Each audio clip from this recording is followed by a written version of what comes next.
આજની રેસીપી છે મેથી રીંગણ બટેટાનું શાક. જય શ્રી કૃષ્ણ દોસ્તો, નવા એક સરસ મજાના વિડીયોમાં ફરીથી તમારું સ્વાગત છે તરુની દુનિયામાં. તો આજની આ વિડીયોમાં આપણે જોઈશું ગુજરાતી સ્ટાઇલનું રીંગણ બટાકા અને મેથીનું શાક. તો આ મારા ગાર્ડનના રીંગણ છે અને ગાર્ડનના ટમાટર છે, જે મેં હમણાં જ તોડ્યા છે. જુઓ, આ પ્રકારના રીંગણ મને મળ્યા છે આજે મારા ગાર્ડનમાંથી, પર્પલ રીંગણ.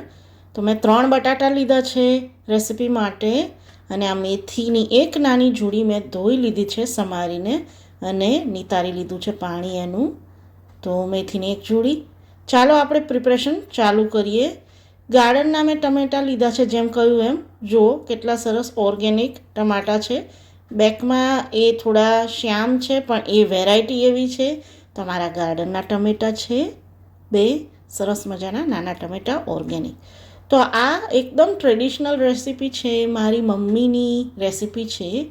જ્યારે એ મેથી રીંગણ બટાટાનું શાક બનાવતી હતી ત્યારે મને ખબર છે કે ખૂબ જ સરસ ટેસ્ટી સબ્જી બનતું હતું. તો 3 બટેટા લીધા છે, સમારી લીધા છે, અને આ રીંગણ મેં પાણીમાં લઈ લીધા છે જેથી કરીને કાળા ના પડે. એને પણ આપણે સરસ રીતે સમારી લઈશું. ધોઈ લીધા છે અને એને આ રીતે નાના નાના ક્યુબ્સમાં સમારી લીધા છે. જુઓ, મારા ગાર્ડનના રવૈયા છે કે રીંગણ છે નાના, ડોલી જે કહેવાય છે તે, જેમાં બીજ જરા પણ નથી, તો સારા એવા મીઠા લાગતા હોય છે. અને હું એને આ રીતે નાના પીસમાં સમારી લઈશ પાણીમાં. તો તમે તમારા ઘરમાં મેથીની કેટલી વેરાયટી બનાવો છો તે મને કોમેન્ટ સેક્શનમાં જણાવો. આ રીંગણ મેથી બટેટાનું શાક શું તમારા ઘરમાં બને છે? જો બનતું હોય તો કેવી રીતે બને છે મને કહો. તો મેં મારા રીંગણ સમારી લીધા છે. હવે વારો આવે છે ટમેટાનો. આમાં પણ જો સીડ બહુ ઓછા છે અને ઓર્ગેનિક ટમેટું છે. સરસ જ્યુસી ટમેટું હતું દોસ્તો આ. ચાલો હવે આપણે એને બનાવી લઈએ. તો આ મેં એક ઓપન વાઇડ પેન લીધી છે કે જેથી કરીને સરસ મજાનું આપણને સબ્જી બનાવતા ફાવે. એમાં હું થોડું ચપટી જીરું અને ચપટી રાઈ લઈ રહી છું. એને આપણે પહેલાં ફોડી લઈશું. ત્યારબાદ 2 ચમચી જેટલું ઓઇલ નાખીશું આપણે એમાં. હિંગ નાખીશું 1 નાની ચમચી, અને એને આ રીતે ફેરવી લઈશું જેથી કરીને હિંગ બરાબર શેકાઈ જાય. આ ચોપ કરેલું ગાર્લિક છે 3 કળી, એને આપણે લઈ લઈશું અને બરાબર સાંતળી લઈશું. ગાર્લિકને થોડું ગોલ્ડન બ્રાઉન કરી લેવાનું છે. જ્યારે થઈ જાય ત્યારે આપણે એમાં આપણા રીંગણ જે પાણીમાં પલાળ્યા હતા, ડાયરેક્ટ પાણીના પલાળેલા જે કન્ટેનર છે એમાંથી જ મેં લઈ લીધા છે અને અંદર એડ કર્યા છે, સાથે જ આપણા બટાટા. અને હવે આપણે આમાં બેઝિક મસાલા એડ કરીશું. એકદમ સાદું ને સિમ્પલ આ સબ્જી છે દોસ્તો. હું જોબ પરથી હમણાં જ આવી અને બનાવવાનું ચાલુ કર્યું છે. આ છે ધાણા જીરું પાવડર 2 નાની ચમચી, જે મસાલિયામાં નાની ચમચી આવે છે એ જ વાપરી છે મેં. થોડી હળદર નાખી લઈશું. હળદરનું પ્રમાણ તમે તમારી રીતે લઈ શકો છો. મેં 1 નાની ચમચી લીધી છે. આ છે red Kashmiri chilli powder colour માટેનું, જે મેં લીધી છે 2 નાની ચમચી. હવે આપણે નાખીશું મીઠું. મીઠું સ્વાદ અનુસાર મેં 2 નાની ચમચી નાખ્યું છે. હવે આપણે આને સ્ટર આપી દઈએ. અને જ્યારે વ્યવસ્થિત મસાલા આ રીંગણ બટાકામાં કોટ થઈ જાય ત્યારે આપણે જે મેથી ધોઈને લીધી હતી સમારીને, એ આપણે આમાં એડ કરી લઈશું. મસ્ત મિક્સ કરી લઈએ દોસ્તો. જો સરસ મજાની સુગંધ આવી રહી છે મેથીની ઘરમાં. હવે આપણે એડ કરીશું ટામેટાં, અને મસ્ત જ્યારે મિક્સ થઈ જાય બધું ત્યારે આપણે લીડ એમાં ઢાંકી લેવાનું છે. અને હવે આને આશરે આપણે 15થી 20 મિનિટ સુધી ચડાવવાનું છે ધીમી આંચ ઉપર. ધીમી આંચ ઉપર ચડવીશું એટલે સરસ મજાનો મસાલો મિક્સ થઈ જશે. રીંગણ બટાકા અને મેથી કાચા પણ નહીં રહે અને સરસ ટેસ્ટ આવશે. તો જુઓ, આશરે 10 મિનિટ થઈ છે. મારે એકવાર હું ખોલીને મારે જોવું છે કે કેવું થઈ રહ્યું છે શાક, અને એક સ્ટર આપવો છે જેથી કરીને દાઝે નહીં. આમ તો નોનસ્ટિક પેન છે એટલે દાઝશે તો નહીં જ, પણ ચેક કરી લેવું સારું.